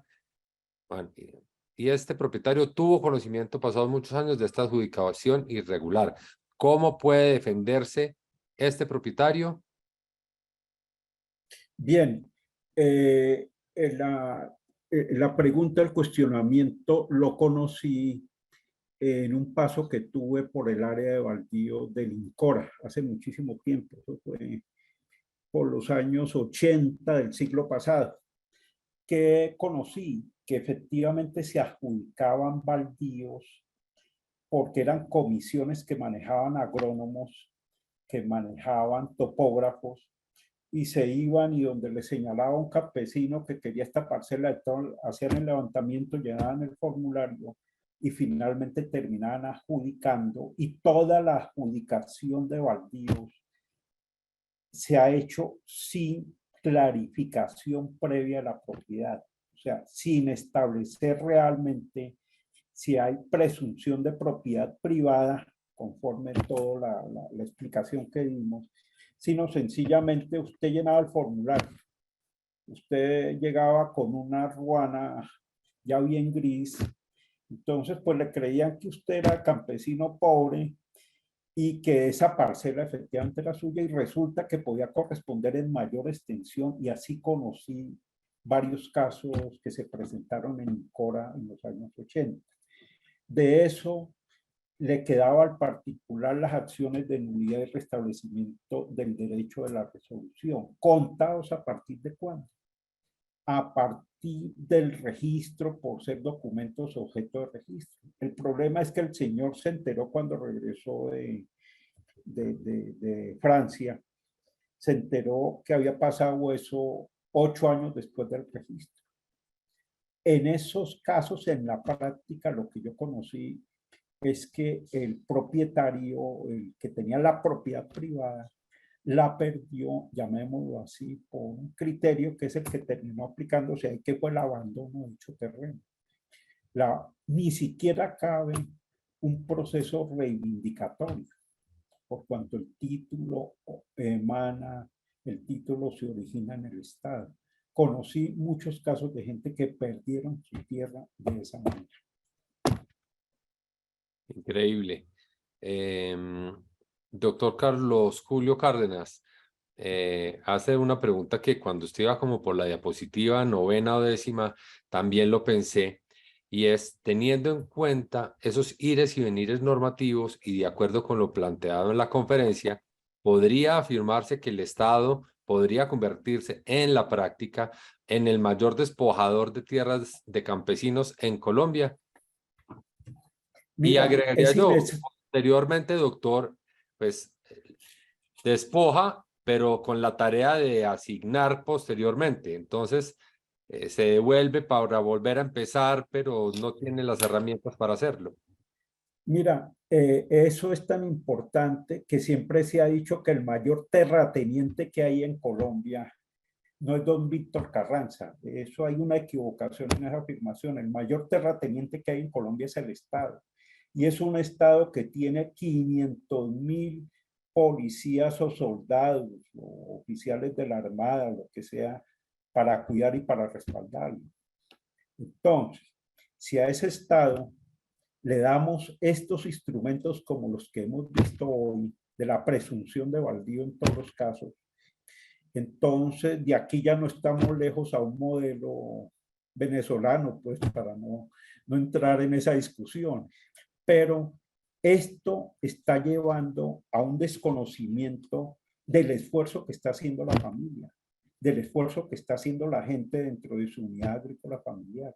Eso hay que entrar a protegerlo y no entrar en unas discusiones burocráticas de si es ocupante o poseedor, cuando la ley 200 sigue vigente y no le podemos seguir dando herramientas a un Estado que no está solucionando nada.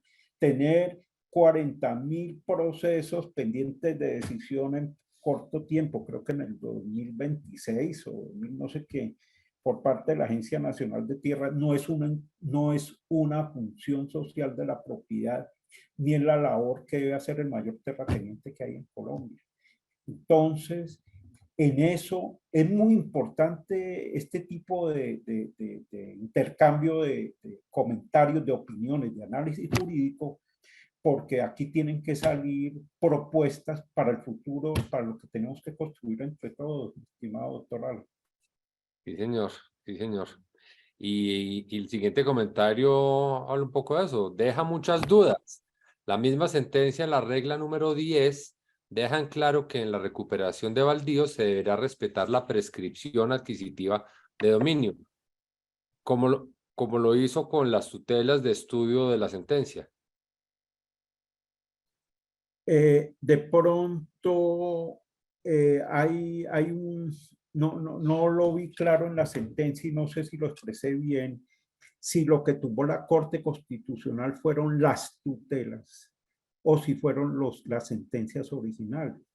Yo tengo entendido que fueron las sentencias de pertenencia porque en el siguiente artículo, en cada uno de los 13 fallos, imagínense algo muy importante que no lo señalé dentro de esta sentencia. Todos los 13 expedientes de los miles que hay se refieren a predios que están por debajo de la unidad agrícola familiar. Habían parcelas, señoras que con mucho esfuerzo prescribieron a favor de la mujer, no sé qué, un predio de 4.500 metros. ¿Sí? ¿Qué hace usted en 4.500 metros como desarrollo agrícola o ganadero? Otra de 2, 3 hectáreas y la unidad agrícola familiar va de 5 a 12. Ni siquiera reunían, ninguno de los 13 sentencias seleccionadas pasaban de 5 hectáreas. Entonces estamos hablando de una pequeña propiedad, de un minifundio.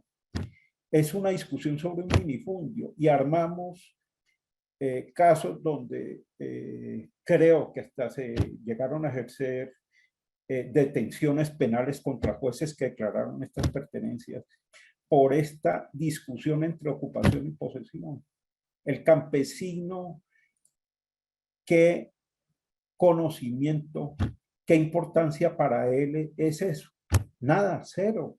Él necesita es que le den un título para que algún día el Banco Agrario no le deje pedir el título, sino realmente le preste una plática a ver si empieza a desarrollar, si empezamos a volver productivos nuestro campo, que eso es lo que necesita este país. Producir comida, esa fue la base del desarrollo de los Estados Unidos y por eso le ganó en la Guerra Fría a la Unión Soviética, por el desarrollo agrícola, el desarrollo agropecuario de cereales, millones y millones de toneladas que no pudo y que le impuso a los precios que quiso Estados Unidos a Rusia. Es que esa es la base del desarrollo económico de cualquier país, es el desarrollo de la explotación agropecuaria. Entonces, finalmente lo que yo entendí, a pesar de los elogios por el acceso a la propiedad que dieron dicha sentencia, se le ordenó a la Agencia Nacional de Tierra darle los títulos de adjudicación. Es más, títulos que estaban por debajo del área mínima adjudicable, pero bueno, esa era la orden y estuvo muy bien.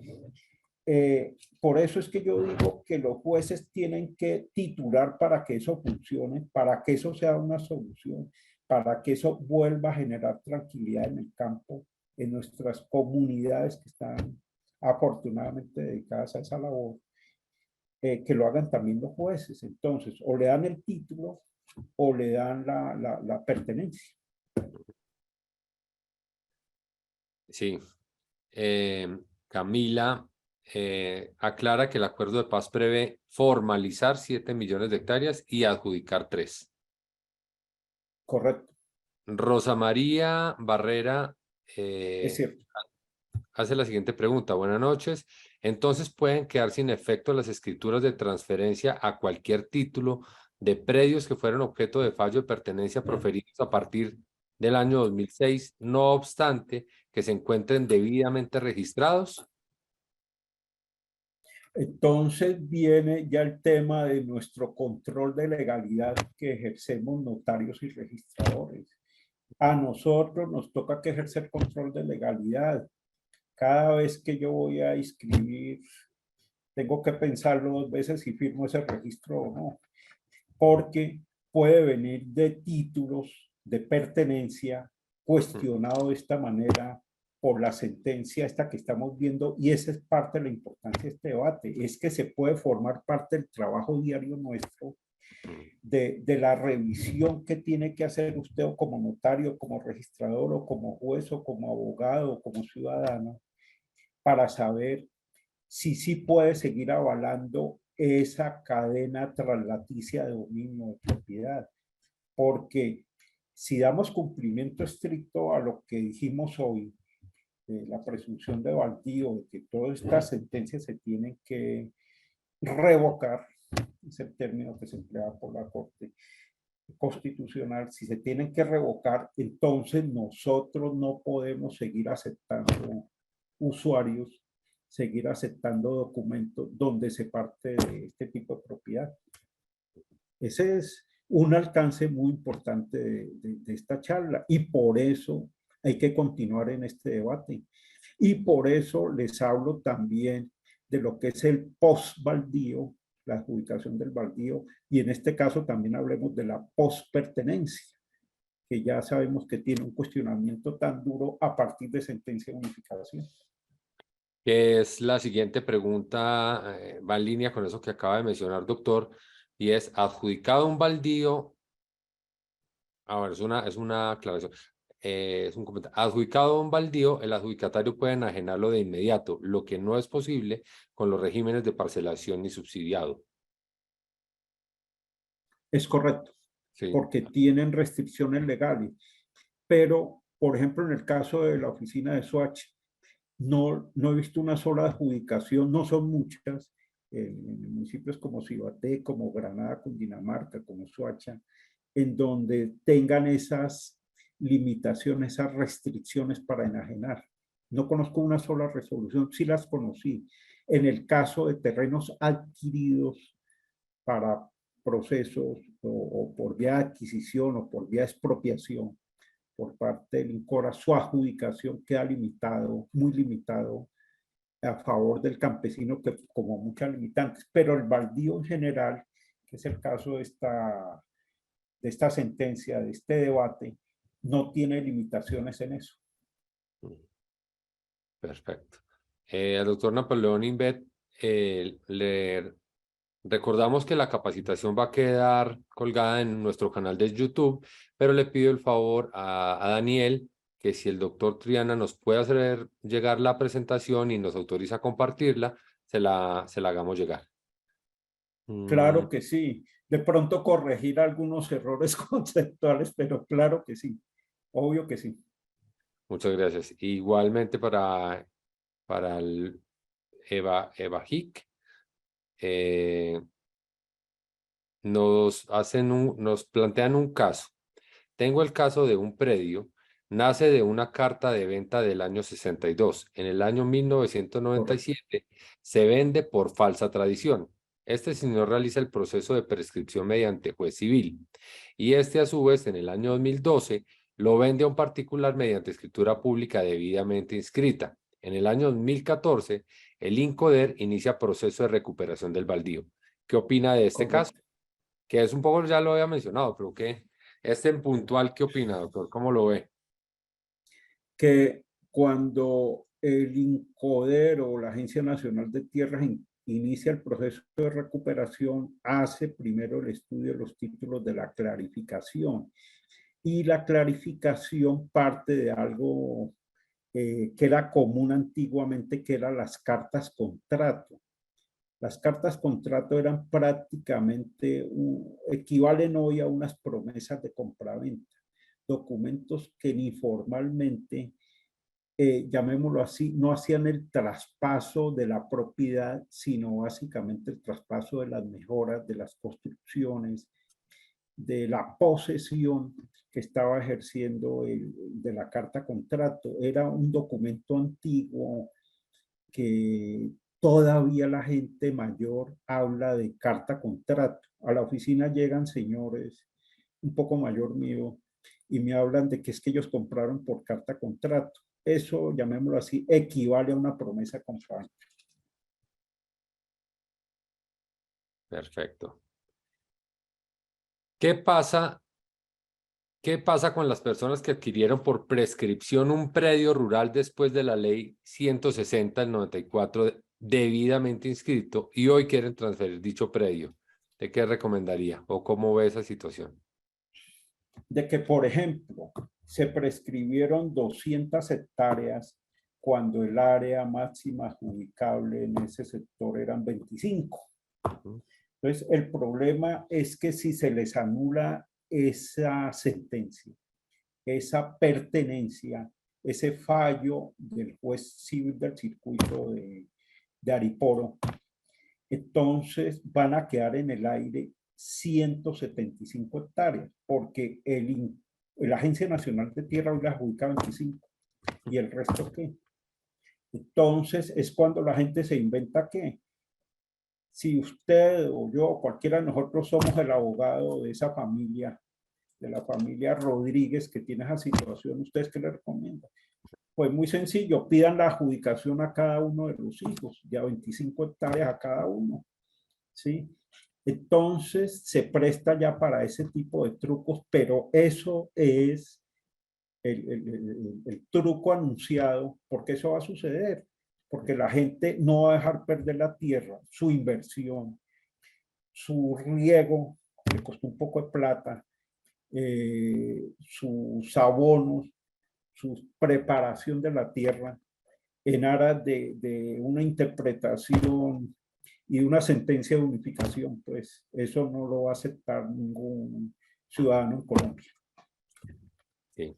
La sentencia SU 288 tumba las tutelas del INCODER, hoy Agencia Nacional de Tierras, y dejan firme las prescripciones, ¿cierto? En mi opinión, no deja en firme las prescripciones porque, o sea, no vi claridad de la sentencia o no la entendí, es posible que sí sea clara, pero sí le ordena en 3 meses, dice cada uno de los artículos de la parte resolutiva frente a cada fallo de tutela. Dice, se le da 3 meses a la Agencia Nacional de Tierras para que le titule en las mejores circunstancias posibles, siempre y cuando se reúnan los requisitos de no sé qué hiciste cuando al señor que tenía adjudicado ese terreno por pertenencia. Entonces yo entiendo que le hicieron muchos elogios por el acceso a la propiedad campesina a los jueces, que en eso sí cumplieron la finalidad del Estado, pero ¿por qué le ordenan en 3 meses? Porque revocan ese título. No vi claridad y no entendí en una explicación que dio el doctor Lizarazo ese punto. En eso no quedé claro, no quedé satisfecho en la concordancia del fallo. Pregunta Andrés Mojica, ¿qué sucede con el principio entonces de seguridad jurídica con esta sentencia, si viéndolo desde la perspectiva del salvamento de voto, el magistrado que salvó parcialmente? El magistrado Linares, que salvó el voto, hace referencia a que debe predominar y darse la estabilidad jurídica a todos los fallos de pertenencia dictados con base en el artículo 1 de la Ley 200 de 1936, porque corresponde, porque es algo que tenemos que tener todos, es seguridad jurídica, y no volver un problema de interpretación. Entonces la Corte en eso dijo, la Corte Constitucional en este fallo, que todos los fallos anteriores a la ley 160 del 94, llamémoslo así, no podían revisarse, ni tocarse, ni nada, ya quedaban en firme y quedaban válidos.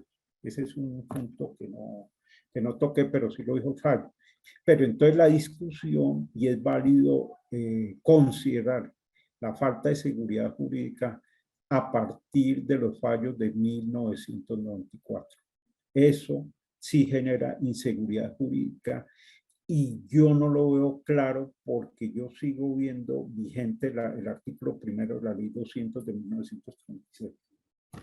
Ok. El doctor Napoleón Invet pregunta entonces, ¿tiene el registrador de instrumentos públicos facultad para rechazar y revisar sentencias proferidas por un juez, como si fuera otra instancia? Personalmente, he tenido controversia con varios jueces de donde yo tengo jurisdicción como registrador. Yo he rechazado pertenencias, sentencias de pertenencia que no tenían folio de matrícula. O sea, sencillamente aparecían de nada, no se referían a un folio con falsa tradición, no se referían a una matrícula con otro tipo de linderos o con otra cabida, o sea, algo donde uno se pudiera agarrar para inscribir ahí, sino sencillamente ábrase el folio, inscríbase la sentencia y estuvo.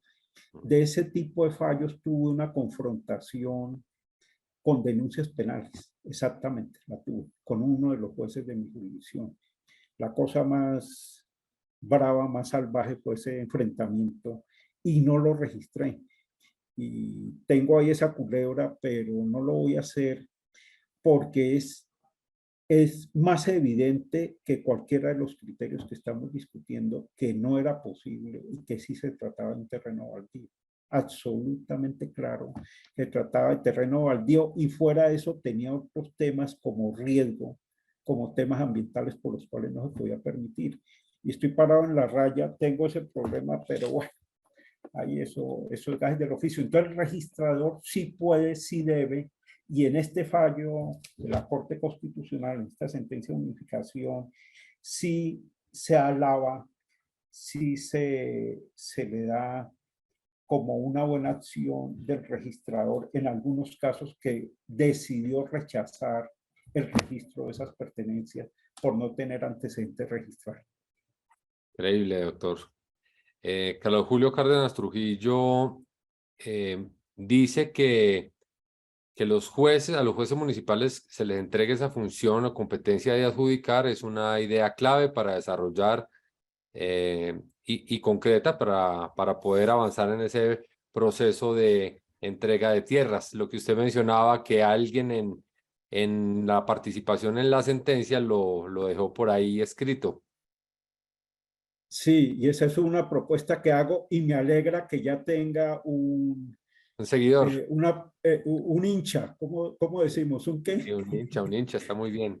Un hincha, un partidario. Yo sé que va a conseguir más. Sí, está muy bien, Bien. ojalá. Sí, Felipe eso es Rivera. muy importante y quiero que lo lideren los notarios también. Di, te escucho. Claro. Felipe Rivera pregunta, la contradicción del criterio establecido en la ley 200 del 36 y de la ley 160 del 94 no quedaba superada aplicando la ley 153 del 87 que dispone que la ley posterior prevalece sobre la anterior. Claro, eso es un concepto que todos, absolutamente todos los abogados manejamos en cualquier circunstancia jurídica que nos presente. De eso sí no hay duda. Y obviamente el criterio de ley posterior se aplica de preferencia sobre ley anterior.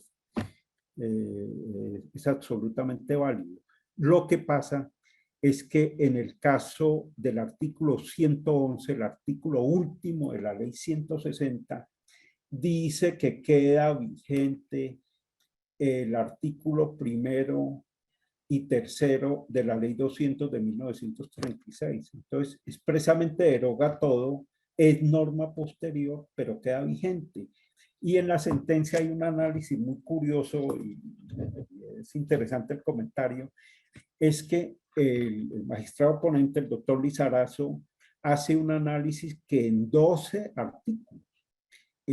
artículos de la ley 160 de 1994 se hace referencia a los actos de posesión, a los actos de explotación económica que debe tener el campesino, quien sea, de conformidad con el artículo primero de la ley 200 del 36. Entonces, la misma sentencia dice que no solo se dejó vigente, sino que se tomó como referencia para los procesos o de extinción o de adquisición o de titulación o de lo que sea, el artículo primero de la ley 200 y por eso quedó vigente el artículo primero y tercero de la ley 200. Entonces, aquí no es un problema de ley posterior, sino es un problema de que expresamente, y eso lo dice el magistrado Linares, está vigente. Está vigente el artículo, gústenos o no, está vigente el artículo primero y tercero de la ley 200 del 36. Perfecto. Bueno, ya vamos terminando, dos preguntas más, doctor. Y esta, Sí. algo como lo que me va a preguntar acá la doctora Rosa María Barrera se me pasó por la cabeza y es cómo realizar el control sobre predios cuyo título es una sentencia de pertenencia debidamente registrada y el folio de matrícula no trae ninguna complementación. Más aún, solo trae una anotación, pues con la sentencia judicial se abrió un nuevo folio. En ese orden de ideas, no debe autorizarse escritura que provienen de fallo judicial de pertenencia o debe primero solicitarse certificado especial. Que usted decía que ahora van a necesitar emitir muchos certificados especiales ustedes, los registradores. Mira, es importante ese comentario desde el punto de vista de registro y de nuestra actividad, de nuestra responsabilidad como registradores, porque es que no todos los fallos de pertenencia dicen que se ordena la apertura de nuevo folio de matrícula.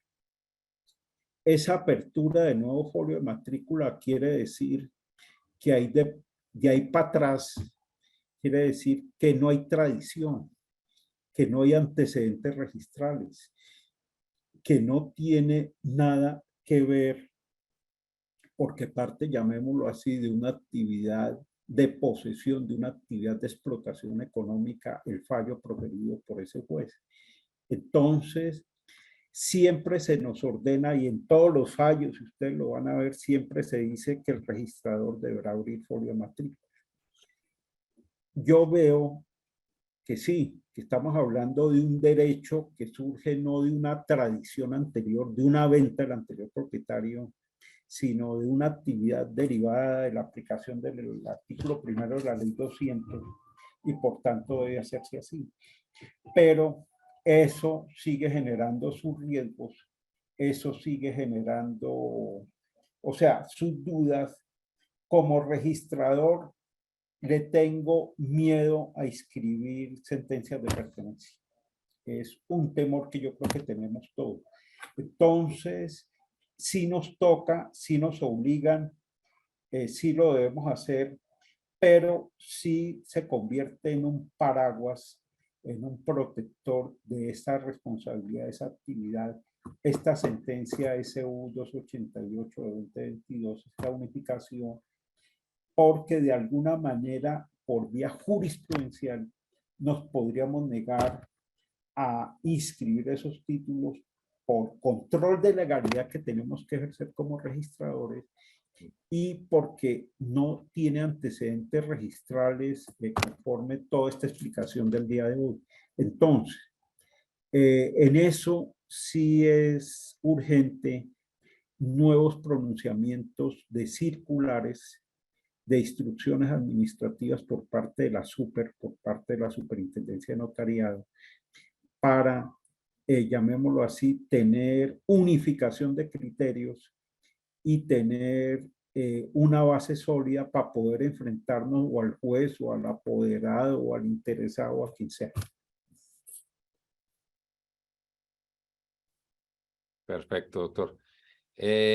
Una pregunta de Raúl: ¿qué pasa hoy en día con las sentencias de prescripción debidamente ejecutoriadas y que la Agencia Nacional de Tierras inició proceso de recuperación y está inscrita en folio con medida cautelar? Que va a tener como resultado la resolución administrativa de declaración de la propiedad sobre la cual caben recursos, ¿no? Y caben acciones contencioso-administrativas que toca que agotar y ejercer, pero ya con el folio con medida cautelar, ahí sí, como dicen en mi tierra, la cosa se pone complicada, porque ya va a primar finalmente el resultado de la clarificación de los títulos. Y casi con seguridad que va a salir un fallo en favor de la presunción de baldío, de que es un terreno baldío y no de propiedad privada, ante lo cual solamente ejerciendo esas acciones se podrían oponer al Estado, lo que es difícil, y lo que dentro de la carga de la prueba que estuvimos analizando va en condiciones de inferioridad del particular y el adjudicatario de la pertenencia del proceso adquisitivo de la propiedad. Y eso también afecta gravemente la seguridad jurídica, como lo estaba comentando alguien ahora. Perfecto. Finalmente, ya con eso terminamos, doctor Guillermo, y gracias por su generosidad para responder todas estas preguntas y recibir los comentarios de quienes se conectaron hoy. Dices, Rafael Mesa Costa dice: si en San Andrés Isla no hay baldíos, la sentencia de prescripción debe registrarse por el registrador cuando no hay antecedente registral. Sí, no hay forma de desvirtuar la presunción de baldío en San Andrés, porque los archivos desaparecieron. Creo que hubo un incendio muy grande que desapareció notaría y oficina de registro en San Andrés, la información que tengo. Eso fue sometido a un proceso de reconstrucción, etcétera. Pero eso dejó más débil que lo normal la titulación en la isla. Aparte del tema de la presunción de propiedad del Estado, de bien de uso público, que son las islas marítimas.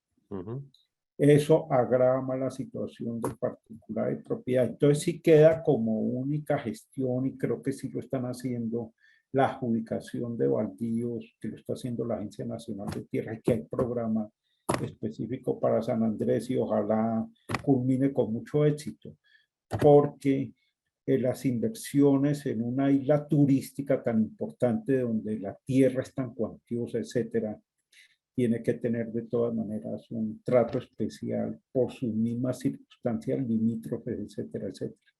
Entonces, pero en este momento creo, o sea, hay que obtener la titulación, y yo creo que sí se reúnen requisitos y sí se está haciendo gestión allá, la información que tengo. Perfecto, doctor. Ya con eso damos por terminado. Gracias. Fue más de media hora respondiendo preguntas y 1 hora y media con su conferencia. Importantísimo, un Muchas país gracias. con tanto territorio, con tanta área rural que necesita, como usted mismo lo decía, entregarla al campesino para poder producir y poder, Dios quisiera, convertirlo en una potencia. Pues falta mucho y los desafíos desde el punto de vista legal y operativo pues son enormes. Doctor Guillermo Triana, yo le doy las gracias nuevamente, asimismo a las cerca de 200 personas que se conectaron hoy, y les haremos llegar, bueno, la presentación va a quedar en el canal de YouTube de UNOVOC. Los invitamos a suscribirse, recibir las notificaciones de cada vez que subimos una de nuestras conferencias, y el doctor Guillermo Triana nos va a enviar la presentación y se la compartiremos a todos quienes la requieran. Doctora Adriana. Muy bien. Muchas gracias a todos los colegas que nos acompañan todos los miércoles. Es por la compañía de ustedes, por estar ustedes unidos a nosotros, a UNOVOC, que nosotros mantenemos este ánimo de hacer estas conferencias. Al doctor Guillermo Triana, pues no tengo palabras para agradecerle. Usted sabe lo importante que es la participación de los colegas que son tan expertos, conocedores de cierto tipo de temas que atañen al notariado. Para nosotros, la voz de nuestros colegas acá como expositores es muy importante. Muchísimas gracias, doctor Guillermo, y que tengan todos una feliz noche. Que descansen. A ustedes, mil gracias.